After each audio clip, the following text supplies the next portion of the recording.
Merci beaucoup, Monsieur le Président. Merci à toutes et à tous d'être venus pour m'écouter. J'espère que je serai à la hauteur. On m'a informé que j'aurai affaire à un public très urbain. Euh, Langage soutenu, tout ça, pas de souci. Mais aussi expert. Hein. Vous êtes là parce que vous avez tous des idées, les vôtres, hein, sur ces questions qui vont nous occuper dans les minutes qui vont suivre. Je commencerai peut-être par là, parce que je suis originaire d'un village qui est devenu célèbre en Valais. Pas de souci, c'est pas Christian Constantin devant vous ce soir, hein, c'est moi.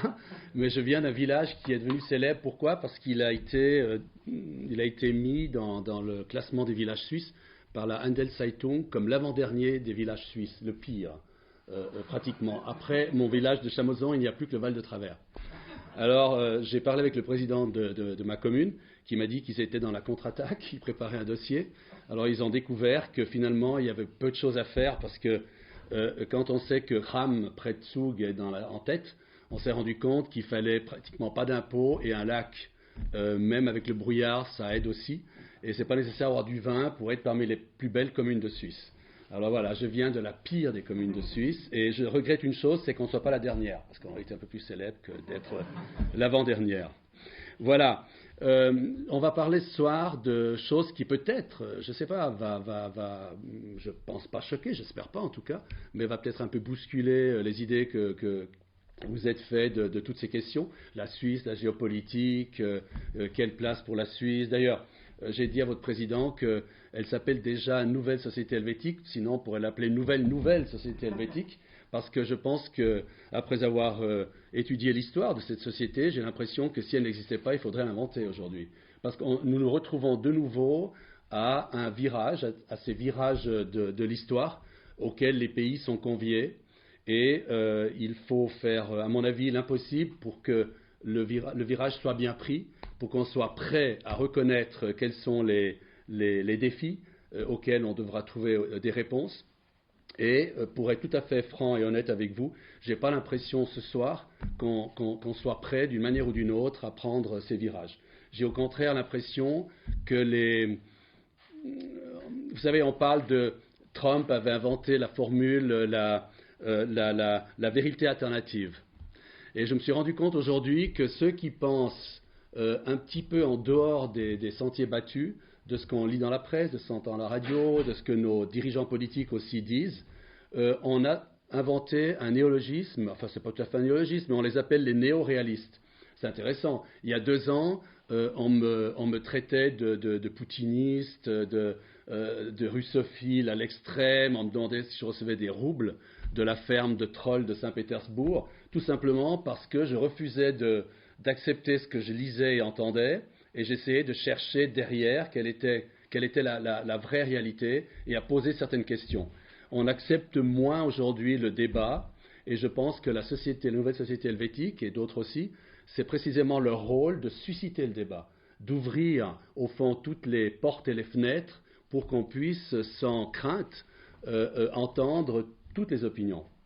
Bien entendu, il faut ne pas plonger dans une idéologie, dans une autre. Je pense au contraire qu'il faut rester à l'extérieur de tout ça. Vous savez, c'est pour ça que je vous mets un petit peu je vous parle de tout ça, parce que finalement, chacun a ses illusions. On vit dans un monde où on s'est créé une sorte de construction idéologique pour nous rassurer aussi. C'est tout à fait humain et c'est normal. Et puis finalement, on n'aime pas tout ce qui pourrait, je dirais, briser ces illusions. Alors je vous cite tout simplement je vous donne une petite citation de Nietzsche, parce que j'aime pas beaucoup citer, mais parfois c'est vrai que ces grands hommes ont eu l'intelligence de mettre dans une seule phrase des choses qui sont, à mon avis, très importantes. Nietzsche a dit: ne soyons pas ces gens qui ne veulent pas voir, entendre et parler de vérité parce qu'ils ne veulent pas que leurs illusions soient détruites. Et très souvent, on ne veut pas entendre quelque chose qui est nouveau, précisément parce que ça remettrait en question un petit peu trop ce à quoi on croit. Voilà. Moi, je suis un diplomate de brousse. Vous connaissez le docteur Schweitzer de Lambaréné, qui était un docteur de brousse. Ça n'était pas un professeur émérite des HUG, un docteur en médecine émérite. Non, c'était un médecin de brousse. Et moi, j'étais un diplomate de brousse, dans ce sens que je vais vous parler beaucoup de neutralité, beaucoup de géopolitique, mais je ne suis pas un professeur en politologie, je ne suis pas juriste non plus, j'ai fait sciences politiques, je ne suis pas non plus un spécialiste de la neutralité. Mais j'ai vécu à travers, dans 13 pays environ, sur 4 continents, beaucoup en Afrique, et j'ai pu voir dans ces pays-là combien la Suisse était non seulement prise au sérieux, mais était admirée aussi. Et à chaque fois, ces gens revenaient à la neutralité. Alors ça me surprenait beaucoup, parce que finalement, au fond de l'Afrique, pourquoi on attribue à la neutralité suisse une importance que souvent, dans Suisse même, beaucoup de gens accordent moins d'importance au fur et à mesure que les années passaient. Alors pourquoi j'étais au Kenya, je vous raconte une petite histoire. Le Kenya en 2007 a eu des élections, ça a mal tourné, il y a des génocides qui ont éclaté un petit peu partout, et heureusement Kofi Annan a pu venir dans le pays, et en 4 mois ou 5 mois, il a réussi à éteindre ces génocides qui ont été sans commune mesure avec ce qui s'est passé au Rwanda quelques années auparavant. Très grave. Et dans mon bureau, j'étais ambassadeur là-bas, dans mon bureau, il y a un représentant de l'opposition qui vient me trouver en pleurs. Il me prend par les 2 avant-bras, puis il me dit il n'y a que la Suisse qui peut nous sortir de là. Puis enfin, je lui demande mais pourquoi? Pourquoi croyez-vous que la Suisse pourrait? Parce que vous êtes neutre. Imaginez-vous à Nairobi, un leader, un homme politique africain qui me dit parce que la Suisse est neutre, c'est elle qui peut nous sortir de là. Tout ça pour vous dire au fond que la Suisse, elle est peut-être c'est un petit pays. C'est un pays qui n'a pas une puissance militaire. D'ailleurs, on en reparlera, mais si la Suisse adhérait à l'OTAN, ce serait 0,0001. Enfin voilà. Au point de vue des forces militaires, ça n'apporterait rien. Par contre, la Suisse peut, par la parole, par des prises de position, apporter énormément dans le débat au niveau international. Sa parole est entendue au-delà des océans et au-delà de milliers de kilomètres. Donc tout ça pour vous dire que il n'est pas absurde aujourd'hui de parler de neutralité. Il n'est pas absurde de rappeler que la neutralité, c'est quelque chose qui fait que la Suisse n'est pas simplement le Luxembourg des Alpes, si vous me passez l'expression. C'est pour ça qu'il vaut la peine de se battre pour elle. Alors, mon livre, je ne suis pas là pour parler de mon livre, mais bon, quand même, s'il y a 10 personnes parmi vous qui, je ne pense pas, qui ne l'ont pas encore acheté, alors j'ai pris quelques exemplaires. Je décris effectivement dans ce livre, puisque alors ça me donne l'occasion en 2 phrases de donner un peu mon parcours. Donc j'ai commencé il y a bien longtemps, j'ai commencé en 1980 à peu près. En 1986, j'ai été transféré en Afrique du Sud de l'apartheid, et 2 ans plus tard, Mandela a été libéré. C'est pour ça qu'il y a sur la page de couverture du livre une photo. Je l'ai rencontré 4 jours après sa sortie de prison. Et c'est l'homme qui m'a le plus impressionné jusqu'à aujourd'hui. J'ai eu l'occasion de parler à plusieurs reprises. Ce n'était pas très long, mais c'était toujours des discussions extrêmement profondes et étonnantes pour un homme qui avait passé 27 ans, 28 ans de sa vie en prison.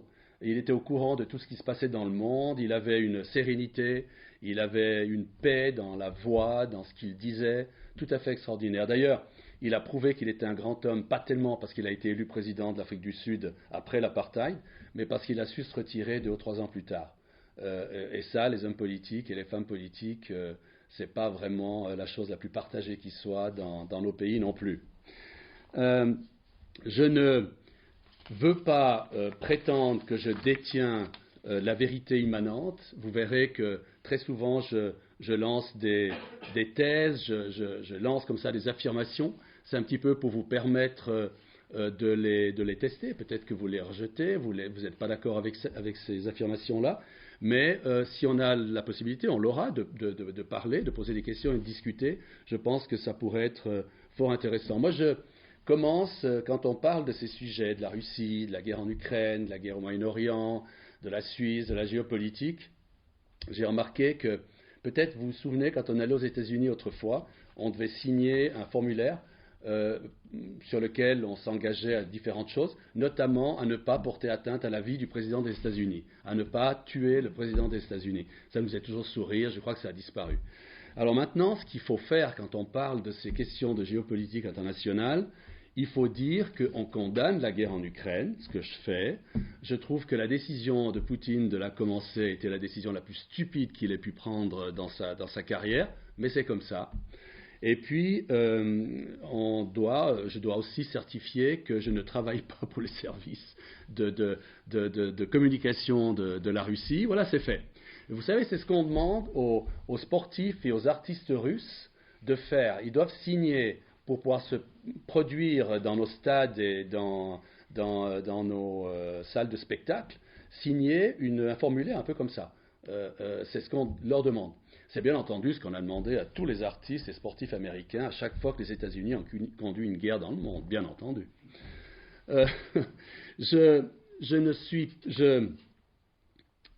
Aussi, lorsqu'on parle de ces choses-là, très souvent, je ne sais pas si vous avez fait l'expérience, on vous traite, si vous êtes pour la paix, on vous traite de munichois. Voilà. Vous n'avez rien compris, on a fait déjà la même erreur en 1939, etc., etc. Et puis, dans l'autre sens, il m'est arrivé aussi de traiter mes interlocuteurs quand j'étais au bout de mon latin. Je leur disais, mais vous êtes des femmes ou des hommes de 1914. Vous adorez la guerre. En juillet 1914, toute l'Europe se réjouissait qu'enfin il y a une guerre qui va faire le tri entre les bons et les moins bons, etc. Ça va un petit peu nettoyer la population. C'était effroyable, mais c'était ça. Et les dirigeants aussi adoraient l'idée qu'une guerre puisse régler beaucoup de problèmes. Les Français, les Russes, enfin, l'Empire austro-hongrois, etc. On est allé à cette guerre en 14, la fleur au fusil, c'est le cas de dire. Et puis finalement, il y a eu 20 millions de morts, il y a 4 empires qui ont disparu, enfin c'était absolument effroyable, on le sait aujourd'hui. C'est pour ça que ceux qui insistent beaucoup sur la nécessité de négocier, de trouver des solutions et de faire la paix, qui essayent de ramener la paix au centre de la table, c'est parce qu'on sait ce qui s'est passé en 1914. On sait que dans une crise, les choses peuvent déraper. Il y a un moment dans la crise, dans le développement d'une crise, où la chorégraphie et le mécanisme échappent au contrôle des hommes et des femmes et des dirigeants politiques. Et c'est ce moment-là vers lequel, à mon avis, nous nous approchons qui m'inquiète énormément. C'est pour ça qu'on n'arrivera jamais à me faire taire. Moi qui rêvais, en commençant ma retraite, de m'adonner à la permaculture, de mon potager auprès de mon chalet en Valais, ben non. C'est la géopolitique et les guerres qui m'ont ramené un petit peu à m'occuper de ces choses. Et je ne m'arrêterai pas de parler aussi longtemps qu'on n'aura pas ramené la paix sur ce continent. Parce qu'en plus, comme vous le savez, on peut un jour, un matin, se réveiller et être mort. Parce qu'il suffit de 30 minutes pour vitrifier tout l'hémisphère nord de Vladivostok à Vancouver.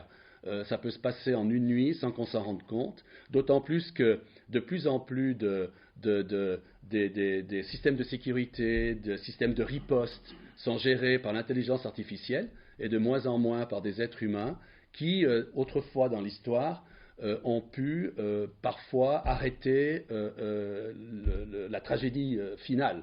Vous connaissez les noms de ce Russe qui, par exemple, a refusé de pousser sur le bouton pour lancer la riposte soviétique à des soi-disant missiles américains qui n'en étaient pas un, nucléaire, qui venaient vers la Russie. Donc, on vit dans un monde extrêmement volatile, extrêmement dangereux, et je pense que, ne serait-ce que cette réalité, ça devrait au fond nous convaincre de nous en occuper. Parce que si les citoyens ne le font pas, je peux vous assurer que les responsables politiques ne vont pas forcément prendre des décisions qui nous seront le plus favorables. Dernière précision, je ne souffre d'aucun anti-américanisme primaire. Je n'ai absolument rien contre ce grand pays, d'autant plus que vous connaissez sûrement aussi beaucoup les États-Unis. Aux États-Unis, on a tous les Américains qu'on aime. Il y a aux États-Unis, qui est une société d'une diversité extraordinaire, on y trouve toujours quelque chose qu'on adore et qui est proche de nous. Le problème n'est pas là. Le problème, c'est lorsque ce pays défend une politique étrangère que Kennedy, déjà au début des années 60, et Eisenhower avant lui, disait déterminé par les intérêts militaires de notre industrie de l'armement. On a appelé ça le complexe militaro-industriel, on ne l'appelle plus comme ça. Mais lorsque la politique américaine de la première puissance économique et militaire du monde est dirigée par ceux qui ont un intérêt à créer la guerre et à l'entretenir, il y a quelque chose qui dérape, il y a quelque chose qui n'est plus vraiment extrêmement positif. Donc, je ne souffre pas d'anti-américanisme, au contraire, je trouve que les États-Unis ont raison d'avoir des intérêts et de les défendre. Mais le problème n'est pas tellement américain, à mon avis, il est plutôt européen, dans ce sens que lorsque nous avions des leaders en Europe qui étaient capables de défendre les intérêts européens, je pense à De Gaulle, bien sûr, mais pas seulement, je pense à Mitterrand. Mitterrand disait, par exemple, que les États-Unis ont toujours besoin d'un guidage européen. Le petit allié, au fond, leur est nécessaire comme un poisson pilote. Parce que lorsqu'une puissance devient hégémonique, elle a tendance à le devenir beaucoup trop. Elle n'arrive plus à contrôler sa propre puissance, si bien que l'Europe avait ce rôle historique essentiel de contrôler et de ramener un peu les États-Unis dans les clous, si vous voulez. C'est ce qu'a fait Chirac, Schröder, vous vous rappelez la guerre en Irak, une guerre absolument illégale du point de vue du droit international. Eh bien, le président français et le chancelier allemand ne sont pas gênés pour le dire aux Américains. Et ce qui n'a pas empêché le président Bush de faire sa guerre. Mais enfin, ça c'est une autre histoire. Tandis que maintenant, il n'y a plus ça du tout en Europe. L'Europe s'est alignée, au fond, complètement, je dirais en randonnion, derrière ce que Washington leur dit de faire. Et ça, c'est un fusible, ou plusieurs fusibles, qui, au fond, n'existent plus. Je parle des grands du passé. Il y a eu Willy Brandt, qui, avec son os politique, avait agacé plus d'un à Washington. Je peux vous assurer qu'à Washington, les Américains n'étaient pas du tout amusés que Willy Brandt mène son os politique. C'était à l'époque de la guerre froide. C'était une époque extrêmement tendue encore. Mais c'est comme ça. Je pense qu'il faut maintenant se poser la question. J'ai intitulé mon exposé Crise de nerfs géopolitique, pourquoi? C'est un titre un petit peu étonnant. Pourquoi? Parce que finalement, je pense que l'Occident est dans une sorte de crise de nerfs au niveau de la géopolitique. Il a été incompréhensible pour l'Occident de réaliser que son récit n'était plus acheté par le reste du monde. Le reste du monde, c'est 3/5 de la planète, c'est quand même pas mal, hein? Mais lorsque l'Occident avait l'habitude de dire quelque chose, de décider quelque chose, des sanctions, eh bien, le reste de la planète se couchait et acceptait et n'avait pas la possibilité de contrevenir à cette directive occidentale, à cette mainmise occidentale sur le monde. Or, cette fois, le récit occidental, et l'Occident s'en est très très bien rendu compte, n'a pas été acheté, n'a pas été repris. Au contraire, je dirais que le récit occidental est devenu, à bien des égards, une sorte de risée au Brésil, en Inde, la Chine, bien entendu, mais la Chine a une position un peu particulière. Donc, qu'est-ce qu'on a essayé de faire?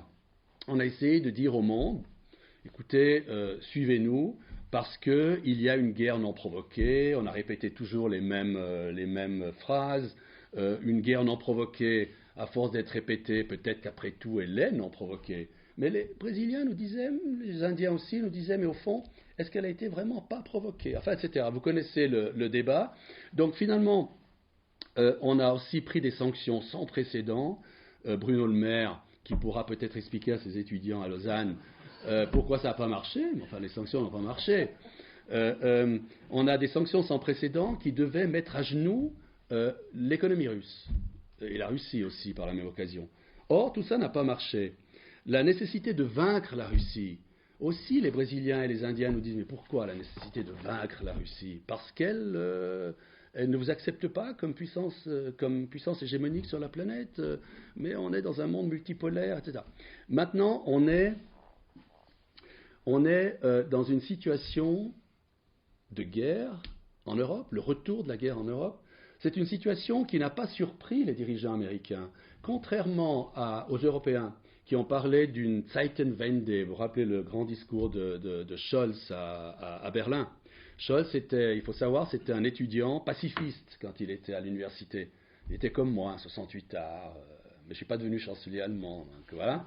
Mais lui était un pacifiste, et tout d'un coup, la guerre éclate, il se fait convoquer à la Maison-Blanche et Biden lui dit, écoute, tu files droit maintenant, hein. Il n'y a plus de possibilité d'avoir une autre politique, d'avoir des états d'âme, c'est la guerre. Alors Scholz rentre à Berlin et fait son discours que c'est une Zeitenwende, il y a eu 1000 milliards, je ne sais plus, d'argent qui ont été débloqués pour reconstituer la Bundeswehr. Parce que c'est vrai que les Allemands, l'armée allemande, ne volait plus, ne tirait plus, enfin c'était une armée un petit peu tombée en désuétude. Ce qui plaisait à toute une partie de l'opinion publique allemande, qui maintenant se réapproprie un petit peu le discours en disant après tout, nous Allemands, on n'est peut-être pas les meilleurs pour pousser à la guerre. On a une histoire un peu lourde et c'est pas là où on nous attend fondamentalement. Et par contre, il y a toute une autre partie de l'Allemagne, représentée notamment par Madame Annalena Baerbock, la ministre des Affaires étrangères, qui, elle, je l'ai dit quand j'étais à Berlin, elle donne l'impression qu'elle aimerait chevaucher un léopard jusqu'à Moscou. C'est à peu près la même direction que son grand-père a pris dans les deux sens, entre 40 et 45. Mais voilà, ça c'est un petit peu une partie de la Nouvelle-Allemagne. La Nouvelle-Allemagne qui aime la guerre. Et quelqu'un m'a dit en Allemagne, après plusieurs bières, c'est vrai, finalement, c'est un peu notre revanche de 45. Parce qu'évidemment, les Russes à Berlin, ça n'a pas été oublié, etc. Alors évidemment, j'ai mis ça sur le compte de la bière, parce que je ne pense pas que les Allemands pensent ainsi. Mais, vous savez, l'histoire est tout à fait récente, 50, 80 ans, c'est rien du tout. Et c'est, à mon avis, extrêmement déplorable et triste et pas du tout positif pour l'Allemagne d'abord et pour l'Europe ensuite, que l'Allemagne se prenne au jeu de la guerre. Que l'Allemagne envoie des missiles, que peut-être des missiles de longue portée pourraient atteindre les faubourgs de Moscou. Enfin, tout ça n'est pas bon du tout. Une raison supplémentaire encore pour arrêter tout ça, à mon avis. Alors, les Européens, par contre, si les Américains n'étaient pas surpris que la Russie ait déclaré la guerre, par contre, les Européens ont été complètement surpris. Alors, je peux vous assurer que Macron disait encore un peu avant le début de la guerre que l'OTAN est en état de mort cérébrale. Hein. Les Européens, leaders politiques compris, dansaient la farandole, la guerre froide est terminée, donc on s'amusait royalement. Et on n'a jamais imaginé que pendant ce temps, d'autres, notamment les Américains, à travers l'OTAN, travaillaient à sauver.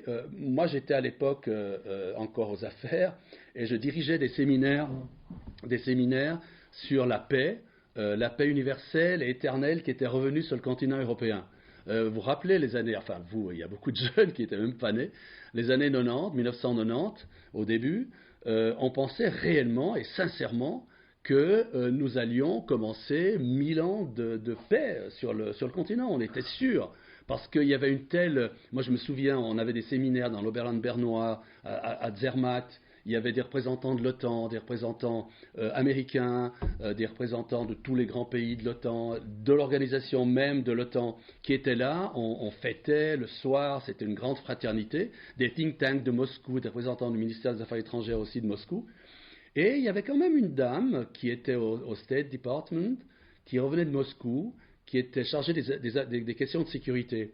Et je me souviens qu'un soir, il nous a dit, mais vous savez, on est tous réjouis, on pense que tout ça ne pourra pas revenir, mais j'ai quand même l'impression qu'à Moscou et à Washington, les bureaux sont toujours occupés par ce qu'on dit en allemand des Kaltkrieger, par des spécialistes de la guerre froide, des gens qui ont vécu toute leur vie dans la guerre froide et qui en vivent de la guerre froide, qui vivent des tensions. Alors elle disait, j'ai peur quand même que ces gens puissent recréer ce dont nous venons de sortir en quelque sorte. Et on lui disait, mais non, enfin, écoute, mais il n'y a aucun risque, Obama est à la Maison-Blanche, tout le monde s'adore et tout. On n'avait pas remarqué d'ailleurs que Obama avait dit, et ça avait, je me rappelle, extrêmement choqué les délégués russes, Obama avait dit que la Russie était devenue une puissance régionale. Nous, on ne l'a pas trop remarqué, mais les Russes l'ont remarqué. Je peux vous assurer que les Russes l'ont remarqué. Et ils ont compris qu'à ce moment-là, les États-Unis, pas tellement l'Europe, mais les États-Unis étaient dans une dynamique de reprise de l'hégémonie totale face à cette Russie héritière de l'URSS qui n'emmenait pas large, qui n'emmenait vraiment pas large. Elle avait des problèmes économiques énormes, etc. Mais les Américains en tête, mais nous aussi en Occident, on n'a jamais compris qu'il aurait été dans notre intérêt. Après tout, après l'Allemagne nazie, il a été, on a compris, dans notre intérêt bien compris, de construire la République fédérale d'Allemagne. Avec la Russie, on a pensé que les choses se résoudraient toutes seules, puisque la Russie, après tout, serait une faillite économique. À la limite, la Russie allait éclater en 10, 15, 20 pays, donc il n'y aurait plus de puissance globale qui pourrait, comme disait Brzezinski dans son fameux livre de 96, qui pourrait tenir la dragée haute aux États-Unis, avec d'autres acteurs, bien évidemment. Donc, voilà, on a... alors évidemment, si on dit ça aujourd'hui, on vous dira que c'est de nouveau du poutinisme, c'est de nouveau, ah mais vous avez accepté le discours de Poutine, qu'il explique sa guerre par l'humiliation du passé. Non, moi j'accepte rien, mais je constate tout simplement qu'avec la Russie, on n'a rien fait pour essayer de l'aider à s'en sortir. Je me rappelle que Jeffrey Sachs, le grand professeur de Harvard américain, avait été nommé comme conseiller, enfin, il avait été financé par des capitaux occidentaux, comme conseiller économique et financier de Yeltsin. Il est resté à Moscou 2 ans, et après il est rentré, parce qu'il a dit, et il l'a redit souvent, il l'écrit encore maintenant, il a dit que finalement l'Occident était fatigué de la Russie, qu'il ressentait en Occident aucun intérêt, aucun, à s'engager pour aider la Russie à devenir un partenaire positif dans les affaires internationales. Au contraire, on s'amusait et on acceptait l'idée que la Russie allait continuer sa descente infernale et que rien de négatif allait en sortir. Ça a été une lourde erreur de la part de l'Occident. Alors, je disais que les États-Unis n'ont pas été surpris par la guerre en Ukraine, les Européens en revanche oui, mais la différence, on parlait de 1914, la différence c'est qu'en Europe aujourd'hui, j'étais à la gare de Cornavin encore, je regarde avec mon éditeur, on faisait le point, et on regardait les gens, puis je lui disais, mais vous croyez que ces gens sont prêts à faire la guerre ? Quand vous regardez vos amis, nous-mêmes, quand on regarde les Français, les Allemands, en Europe occidentale, avez-vous l'impression que les gens sont prêts ou seraient prêts à faire la guerre? Pas du tout. Les peuples de l'Europe occidentale n'en veulent pas de la guerre. Ils ont bien raison d'ailleurs. Mais ils ne veulent pas la guerre. Ils ne s'y préparent pas non plus. Psychologiquement et physiquement, ils seraient enfoncés en quelques semaines. Ils n'ont pas, et moi je suis très fier et très content de ça. Mais par contre, nos dirigeants en Europe, comme ça, paf, ils ont changé en une nuit, ils sont devenus des chefs militaires. Macron veut envoyer des mecs à Odessa, Macron veut mutualiser les forces de frappe nucléaire françaises. Enfin, il a raconté mais des bêtises, mais à n'en plus finir. Scholz, la même chose. Alors, lorsque Scholz parle comme un chef de guerre, et Macron aussi, on a vraiment l'impression que c'est Michel Blanc qui joue Rommel et Patton. Vraiment. C'est des acteurs qui ne sont pas crédibles et qui font quelque chose de très grave à mon avis. Ils alimentent le discours toxique, le discours de guerre. Qui parle aujourd'hui de paix? Il y en a beaucoup, mais on ne les entend pas. On ne les invite pas sur les plateaux de télévision, on ne les invite pas dans les radios, on ne les invite pas non plus, parfois il y a une chronique dans Le Temps, la NZZ ou ailleurs, mais c'est très rare. On a eu une sorte d'uniformisation totale du discours. Le discours était pro-guerre, pro-guerre, pro-guerre. Il fallait en finir avec Poutine. Si on voulait retourner ce qu'il a dit par rapport aux Tchétchènes, on allait jusque dans les latrines c'est ce qu'il a là. Et les plus grands titres de la presse. En France, c'est très compliqué d'avoir un titre aujourd'hui, je pense au Point, au Monde, à Libération et à d'autres, d'avoir un titre qui ouvre ses colonnes à une voix dissidente. Mais c'est la même chose en Suisse. Le Temps, franchement, je ne sais pas ce que vous en pensez, mais moi je trouve que dans les 3 dernières années, il est devenu pro-guerre. Le Temps a enjoint les Allemands à enfin envoyer des léopards en Ukraine. C'est un journal suisse qui dit aux Allemands, mais c'est fini maintenant, il faut des léopards en Ukraine. La N77 en première page a dit, l'Ukraine n'a pas besoin de conseils, mais l'Ukraine a besoin d'armes, d'armes, d'armes. Première page. Donc toute cette presse suisse, même nous, un pays neutre, on s'est mis à fond dans cette guerre et on voulait finalement que la guerre prenne toujours plus d'ampleur. Et tout ça, comme je disais, alimentait un langage toxique qui peut nous amener à un point dans le développement de la crise où on ne pourra plus gérer les choses. C'est pour ça qu'il faut d'abord s'en rendre compte et ensuite essayer d'abaisser les tensions. Et la Suisse pourrait le faire, mais la Suisse ne fait pas. On y reviendra après. La Suisse ne fait pas non plus, parce que la Suisse a adopté le même langage, finalement, même au niveau de nos responsables politiques.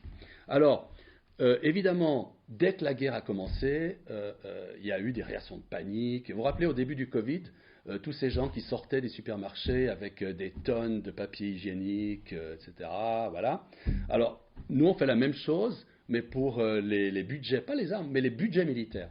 Alors, le Parlement suisse décide des milliards pour l'armée, les Allemands 1000 milliards d'euros pour leur armée, etc.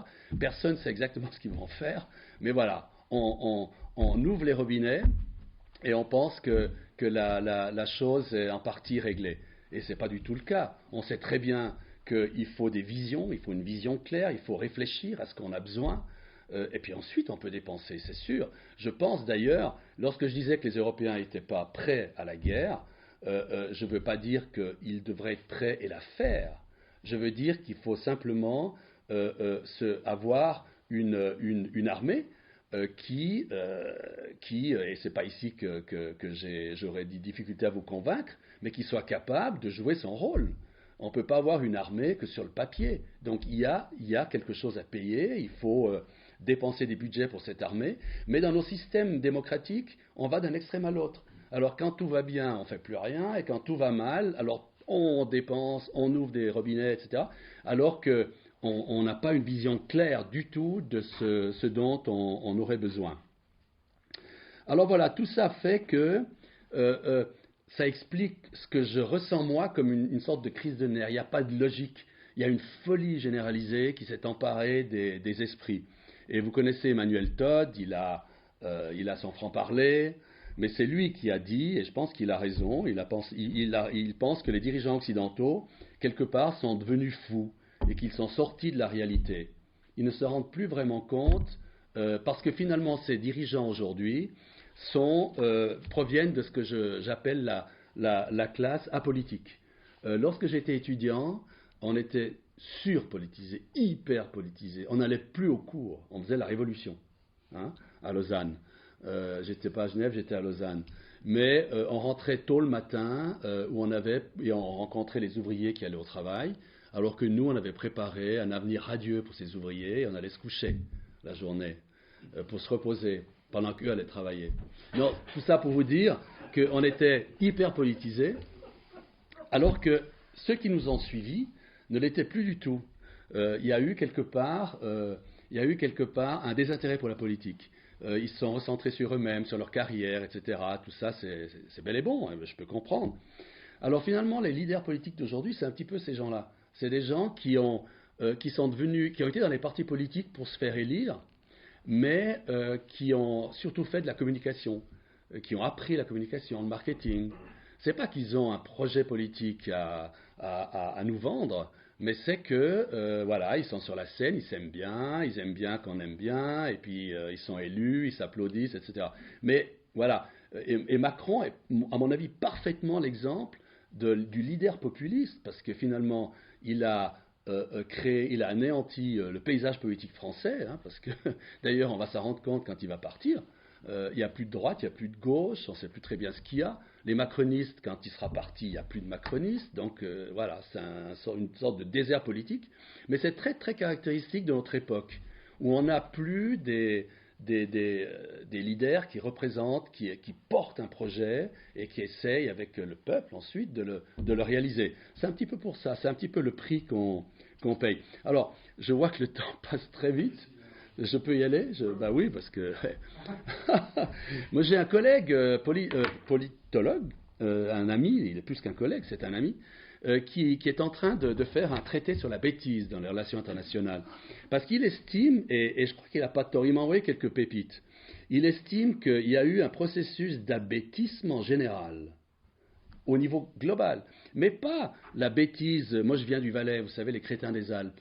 Au début du XXe siècle, fin du XIXe, c'était il manque d'iode, etc. Donc, mais c'est pas cette bêtise-là.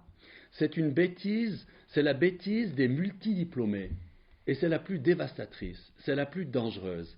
C'est une bêtise générale qui touche ceux qui ont des masters à n'en plus finir. Alors, une précision, je ne m'exclus pas de cela, parce que j'ai contribué à alimenter cette bêtise générale, avec des notes, On s'est pris pour des gens que nous n'étions pas. Et puis finalement, on se copiait tous les uns les autres, et il y a eu une sorte de compétition pour savoir à la limite qui était le plus bête. On n'a plus essayé d'être original, mais on a essayé d'être un petit peu tous de la même manière. Alors, W. Bush, avait un quotient intellectuel de 120. La moyenne, c'est 100. Et pourtant, tout ce qu'il a fait, même avec 120, vous voyez. Chez nous, alors cette bêtise prend différentes formes. Chez nous, on nous a vendu un sommet pour la paix au Bürgenstock, alors que c'était un sommet pour rassembler les amis de l'Ukraine. On nous a vendu à la conférence de Lugano une conférence pour reconstruire l'Ukraine, 3 semaines après le début de la guerre. Ça, c'est jamais vu dans l'histoire. Quand on dépense des milliards, on engage des milliards pour reconstruire un pays qui continue à se détruire. Voilà, ça c'est aussi une forme de bêtise. Montaigne le disait déjà, l'affirmation et l'opiniâtreté sont signes express de bêtise. De répéter toujours la même chose et de dire c'est comme ça, à prendre ou à laisser. C'est un petit peu ce qu'on fait aussi. Concernant nos 2 édiles, je parlais de la conférence du Bürgenstock et Locarno, je leur accorde le bénéfice du doute. Soit ils racontent sciemment des sornettes, soit ils sont convaincus de ce qu'ils disent. Je ne me prononcerai pas sur l'option qui leur est la plus favorable, au fond. Mais ce qui est sûr, c'est que ces 2 événements, Locarno et le Bürgenstock, n'avaient rien à voir avec la façon avec laquelle on les a vendus. Ça n'était jamais prévu pour être des sommets sur la paix. D'ailleurs, petite remarque, tant que le chef du camp du bien, que vous connaissez tous, ne décidera pas la fin de la guerre en Ukraine et en Israël, il n'y aura pas de fin de guerre, il n'y aura pas de paix. Voilà, c'est aussi simple que ça. Donc tout le reste, c'est pour meubler un petit peu pour meubler un peu la scène. Dans les années 50, Raymond Aron écrivait « Paix impossible, guerre improbable ». Donc dans les années 50, on pensait que la guerre était improbable, voire impossible sur le continent. François Hesbourg, qui est bien connu à Genève, qui était le directeur du GCSP, a écrit en 2021 « Le retour de la guerre ». Voilà. Alors, guerre impossible, le retour de la guerre quelques années plus tard. Entre-temps, on avait oublié, et c'est une politologue connue, Thérèse Delpech, qui rappelle en 2005 le retour de la barbarie au XXIe siècle. Donc on voit bien que cet abêtissement généralisé aussi permet, voire favorise le retour de la barbarie. Parce que logiquement, si le collectif humain, les humains ensemble, devenaient plus intelligents, avaient une sorte de courbe exponentielle pour progresser, on n'aurait pas ces retours de la barbarie, cet ensauvagement, tous ces problèmes que finalement on fait partie de la partie de la civilisation qui est soi-disant la plus intelligente, la plus développée. Eh bien, on a à faire face à des défis qui sont certainement pas des défis que les hommes les plus intelligents et développés de la planète devraient faire face. Une autre forme de la barbarie, c'est l'aveuglement. Alors on est complètement aveuglé. Comme disait un général 2 étoiles français, Jean-Bernard Pinatel, l'Ukraine, le grand aveuglement européen, c'est le titre de son bouquin. Il nomme pêle-mêle l'échec programmé des sanctions, l'échec aussi des institutions qu'on a créées en 1945 pour soi-disant régler les questions de sécurité au niveau planétaire. Le Conseil de sécurité, qu'est-ce qu'il peut faire le Conseil de sécurité aujourd'hui? Rien du tout. Voilà, ça c'est tous des signes. C'est des signes. Alors, je vais un peu plus vite maintenant, mais cet abêtissement général ne touche pas que les politiques ou les sociétés en général, mais elle touche les médias. Les médias, c'est la même chose, je l'ai mentionné tout à l'heure. Il n'y a plus aujourd'hui de discours différents dans les médias, alors que les journalistes sont là quand même pour investiguer. Ils sont là pour se poser des questions, pour essayer de pousser les politiques à réfléchir et à peut-être apporter des solutions qui soient meilleures. Les médias, voilà. Alors j'accélère un petit peu. Alors évidemment, tout cela au niveau des journalistes n'a rien à voir avec du bon journalisme. Le bon journalisme, on le sait tous que ça devrait être le bon journalisme. Ça devrait être l'investigation, ça devrait être de creuser derrière et d'essayer de trouver les choses qui ne fonctionnent pas. Les gens qui sont, par exemple, vous connaissez peut-être Anne Morelli qui a fait un petit bouquin tout à fait passionnant sur les 12 principes de la propagande de guerre. Alors, cette Anne Morelli, qui est une professeure à Louvain, elle a été désinvitée de tous les plateaux TV, elle n'est plus invitée, elle n'est plus dans les journaux, parce qu'elle ne dit pas ce que voilà, les responsables de l'abêtissement général qui gouvernent tout ne veulent pas entendre. Il n'y a plus de leaders, les Kennedy, les De Gaulle, les Mitterrand, il n'y a plus ce guidage européen auquel je faisais allusion. Je termine ce chapitre en citant Pierre Desproges. Nous n'avons plus de grands hommes, mais des petits qui grenouillent et sautillent de droite et de gauche avec une sérénité dans l'incompétence qui force le respect. Et une dernière citation, je vous ai dit que je n'aimais pas les citations, mais quand même, de Flaubert, qui date de 1859. Une citation qui est un petit peu nauséabonde, mais enfin, je crois qu'il reflète bien un petit peu la période que nous traversons. On a dit que nous dansions sur un volcan. Pas du tout. Nous trépignions sur la planche pourrie d'une latrine. L'humanité, pour sa part, me donne envie de vomir, et il faudrait aller se pendre s'il n'y avait pas par-ci ou par-là de nobles esprits qui désinfectent l'atmosphère. C'est dur, c'est fort, mais finalement, on les a, ces esprits nobles. Je mentionne en tout cas son nom, c'est quelqu'un qui est connu à Genève, j'imagine, qui a travaillé aussi pour les Nations Unies à Genève. J'avais rencontré il y a très longtemps pour Blue Peace, quand on avait lancé Blue Peace. C'est un Indien qui est un politologue, qui est engagé dans des tas de mouvements pour la paix dans le monde. On n'en parle pas beaucoup de lui, mais je vous assure, peut-être demain, on entendra le nom du prix Nobel de la paix. J'ai lu qu'ils ont toutes les peines du monde à en trouver un. Ben, je comprends que c'est difficile en ce moment. Mais lui, certainement, c'est quelqu'un qui pourrait l'avoir. Il s'appelle Sundip Vaslekar. Peut-être que vous avez entendu parler de lui, peut-être pas. Il est assez connu. Bon, maintenant je passe. J'étais censé parler de la neutralité suisse, mais je vais vraiment un petit peu accélérer maintenant.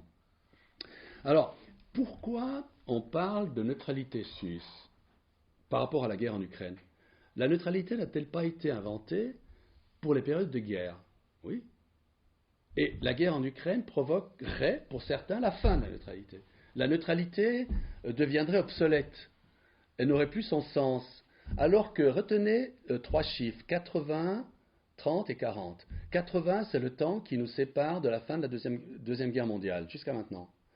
30, ou 40, je crois, c'est la guerre froide, et 30, c'est depuis la fin de la guerre froide. Pendant toute cette période, qui en Suisse a remis en question la neutralité? Personne. Personne. Avant février 2022. Personne. Depuis février 2022, la neutralité, ça est devenu une stupidité crasse qu'il faudrait jeter par-dessus bord. Pourquoi? Pourquoi? C'est assez simple. Il y a des feuilletons dans la série qui nous ont échappé. On n'y a pas prêté attention. Notamment le feuilleton qui a amené la Suisse à s'aligner sur les États-Unis par rapport au rejet de la Charte des Nations Unies comme base du droit international public.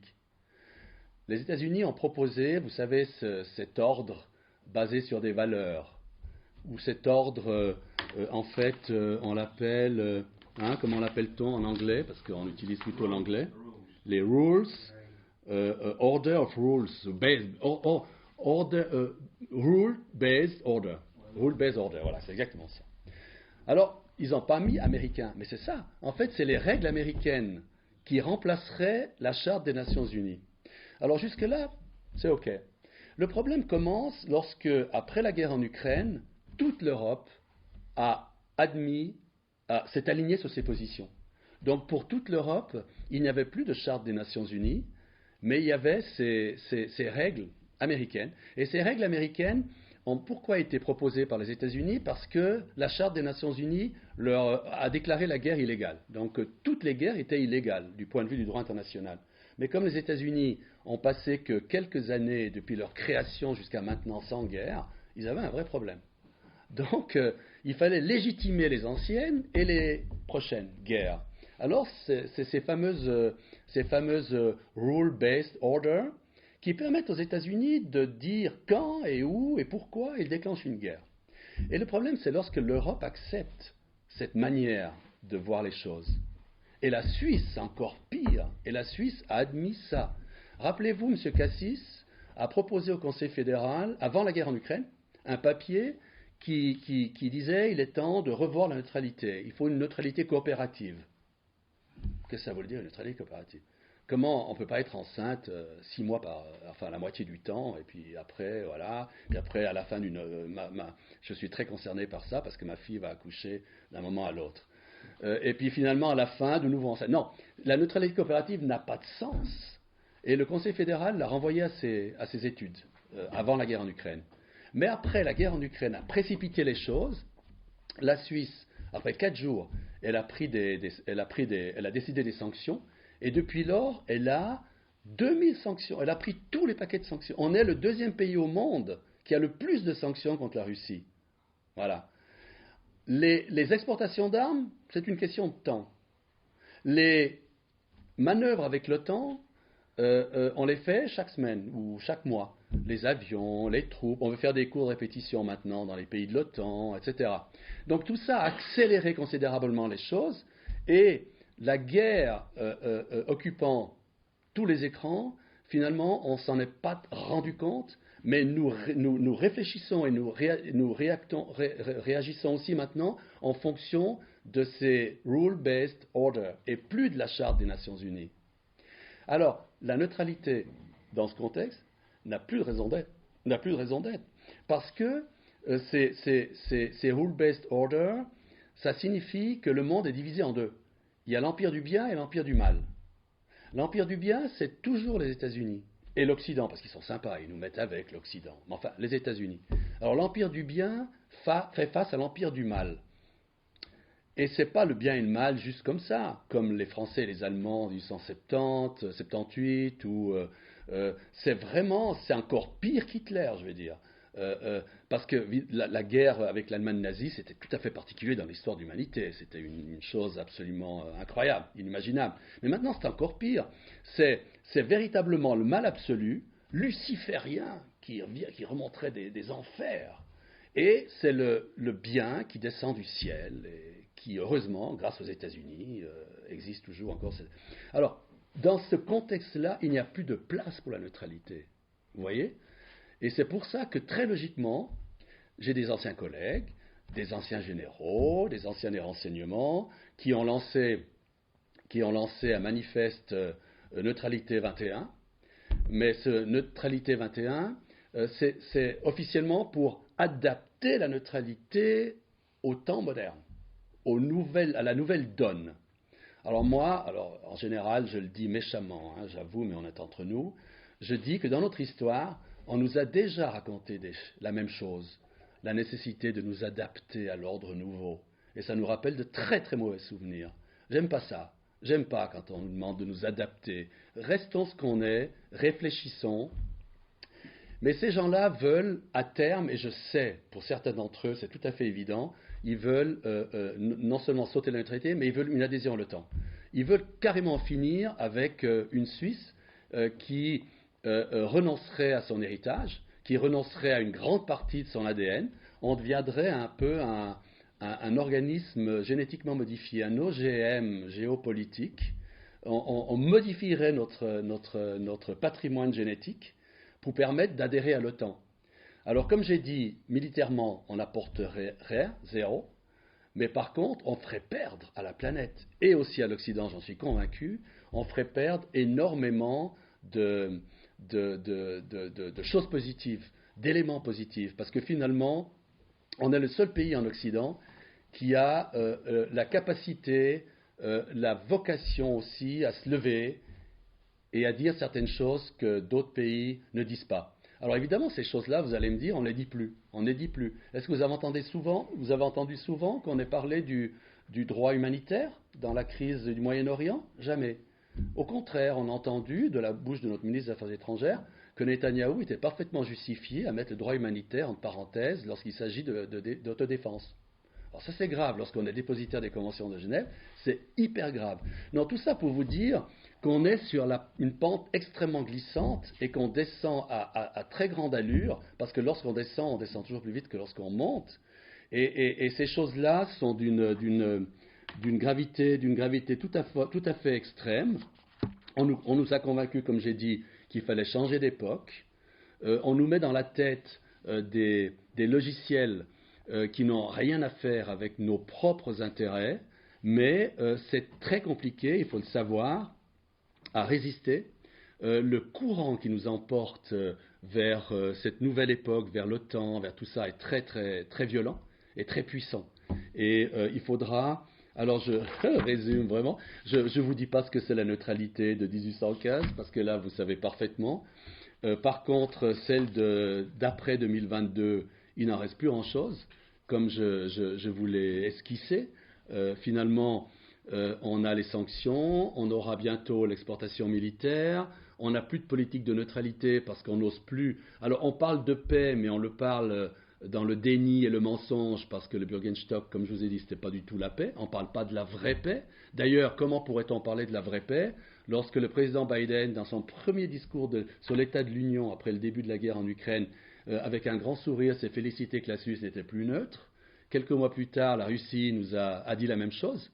Donc, excusez du peu, mais on a réussi, non seulement on a réussi ce que voulait M. Cassis à jouer dans la cour des grands, mais on a drôlement déjoué, parce qu'on ne joue plus dans la cour des grands. On nous écrase, on se moque de nous. On n'a plus du tout l'impression à Bruxelles d'être pris au sérieux. Les Américains parlaient du trou du donut. Vous vous rappelez, l'ambassadeur des États-Unis, avec son élégance habituelle, disait que la Suisse devait combler le trou du donut. Alors on l'a bien comblé, hein. Je crois que là, il n'y a plus de problème. Et puis à Bruxelles, on a voulu peut-être leur plaire pour avoir peut-être un retour sur investissement. Eh bien on a vu le retour sur investissement. On nous dit que pour les négociations bilatérales 3, il ne faut pas rêver, mais la clause de sauvegarde, on peut se la mettre où on veut.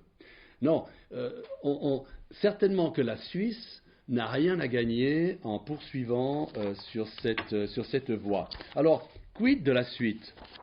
La suite, vous la connaissez. Je vais vous envoyer tout ce que... La suite, vous la connaissez. Non, parce que je me suis très bien préparé à venir devant vous, et ma femme s'en est plainte souvent au cours du dernier mois. Non, c'est un vrai plaisir de venir, donc évidemment je ne voulais pas ne venir simplement sans avoir accordé le temps que vous méritez à préparer mon intervention. La suite, il y a deux options. Il y a l'option que j'ai décrite jusqu'à maintenant, qui finalement aujourd'hui me paraît la plus dangereuse et la plus probable, malheureusement, si on ne fait rien. C'est l'option de ceux qui sont derrière le manifeste Neutralité 21. C'est l'option de ceux qui entourent Mme Amert et elle-même probablement aussi. Mais on parle beaucoup d'elle, mais je dénonce personnellement beaucoup ceux qui sont autour d'elle et ceux qui sont dessous elle, parce qu'elle est entourée de hauts fonctionnaires. Mon ami Jean-Daniel Roure, qui était nommé secrétaire d'État pour la question de sécurité, avait les mêmes opinions que vous, nous, enfin les vôtres, je ne les connais pas, hein, mais les miennes en tout cas sur le temps. Il a été bazardé avant même de pouvoir commencer pour une sombre affaire de peau de banane qu'on lui a balancé devant lui pour qu'il tombe. Son successeur, enfin c'est pas son successeur, mais celui qui a repris le poste est un otanien convaincu. Il y a la secrétaire, la conseillère pour les affaires politiques de Mme Amert, c'est connu, elle ne s'en cache pas. Elle souhaite aussi un rapprochement très étroit avec l'OTAN, voire plus, même carrément une adhésion. Nos généraux, nos diplomates, en tout cas certains d'entre eux, se verrait très bien participer à des exercices avec des généraux 2, 3, 4 étoiles américains, allemands, français, avec 100 000 hommes de l'OTAN, etc. Les diplomates aussi se verraient, vous savez, il y a une dimension politique de l'OTAN. Et il y a des milliers de diplomates, des centaines en tout cas, qui se rejoignent, qui se retrouvent à Bruxelles et qui parlent des affaires du monde. Et comme c'est une organisation hyper pacifique, ils oublient qu'ils sont l'organisation militaire la plus redoutable qui ait jamais été créée par les hommes. Enfin voilà, c'est très pacifique, l'OTAN est très politique. Non, tous ces gens font qu'ils poussent dans une direction qui va incontestablement nous amener à un point de non-retour, j'en sais rien, mais enfin, ce sera compliqué de redevenir neutre si on ne l'est plus. Et ça, c'est quelque chose qu'il faut bien garder en tête parce que c'est tout à fait réel. Par contre, l'histoire fait bien les choses, il y a cette initiative pour l'ancrage dans la Constitution du principe de neutralité. Donc, au début de la Constitution. Vous savez que la Constitution est mentionnée dans la Constitution de 1999, dans l'actuelle Constitution suisse, à l'article 125. Mais pas comme principe constitutionnel qui s'impose au gouvernement, mais comme ça en passant, en disant le Conseil fédéral veille à la sécurité extérieure et intérieure du pays et à sa neutralité. Voilà. Tandis que l'initiative va vraiment remettre l'Église au milieu du village. Et je crois que c'est ça, la seule chose qui pourra arrêter cette dérive un peu des esprits. Ça créera un choc. Si les Suisses, les cantons et le peuple disent oui à cette initiative, j'en suis absolument sûr, ça fera le tour du monde, le tour de la planète en moins de 24 heures, la nouvelle. Et on retrouvera, je pense, la crédibilité, la dignité que nous avions et que nous avons, au fond, maintenant, je pense, largement perdue. Alors pourquoi cette neutralité? Je termine là-dessus. Pourquoi cette neutralité est-elle importante? Bien sûr, nos voisins ne se font plus la guerre, mais ils ne se font plus la guerre, non pas depuis 2022. Il y a longtemps qu'ils ne se font plus la guerre, les Français, les Allemands, les Italiens et tout ça. Donc ça ne peut pas être une excuse, comme je vous l'indiquais tout à l'heure, à abandonner la neutralité. Alors, les voisins ne se font plus la guerre. Par contre, je pense que cette tentative américaine de resserrer les rangs avec ces rule-based orders et de rejeter la Charte des Nations Unies, etc., c'est une tentative. Faites-moi pas dire que les États-Unis, Emmanuel Todd avait prévu la fin de l'Empire américain il y a 20 ans ou 30, mais ils sont toujours là. Je ne veux pas dire que les Américains vont disparaître si rapidement. Mais c'est quand même, on est tous, l'Occident, sur une pente descendante. Et si on l'oublie, il n'y a qu'à voir l'émergence toujours plus sensible des 3/5 de la planète, l'émergence de l'Inde, l'émergence du Brésil, l'émergence de tous ces pays. On parle beaucoup des BRICS, on se moque souvent de la condescendance, mais les BRICS, ils ont quand même... La guerre en Ukraine a fait énormément pour les BRICS. Et tout ça va continuer. Alors je pense que la neutralité suisse, ce ne sera plus une neutralité entre la France et l'Allemagne, ce sera une neutralité de valeur. Ce sera une neutralité qui donnera au pays une fonction tout à fait particulière pour rappeler au monde des choses qu'aucun autre pays va le faire, c'est-à-dire le droit international, le droit humanitaire, le droit de la guerre, etc. L'obligation aussi de enfin parler de paix. Et je termine avec ça, je pense que le rôle de la Suisse est, pour la paix sur la planète, absolument incomparable. On a des COP pour l'environnement, c'est très bien. Mais je vous assure que l'humanité ne risque pas de disparaître avant tout à cause du réchauffement climatique, mais à cause de la guerre. Pourquoi on n'aurait pas de COP contre la guerre, pour la paix? Pourquoi aucun pays n'a été porteur d'une idée pareille? Mais parce que la guerre, c'est un droit régalien du pays. Les pays veulent se réserver le droit de faire la guerre. Et en plus, il y a des pays où les fabricants d'armes ont plus de mots à dire que dans certains autres. Et ces pays-là ne sont pas intéressés à la paix universelle. Parce que si on était intéressé à la paix universelle, il y a des choses toutes prêtes. Il y a Kant, vous connaissez les principes de la paix universelle de Kant, la guerre et la paix. Il y a des choses qui existent, il suffirait qu'on y accorde l'importance que la paix mérite qu'on accorde. Voilà. Alors moi, j'ai 72 ans, j'ai décidé de consacrer le reste des jours qui me restent à la paix et à parler de la paix, parce que j'ai des enfants et des petits-enfants, et tout le reste, même la permaculture, ne m'intéresse pas. Merci beaucoup.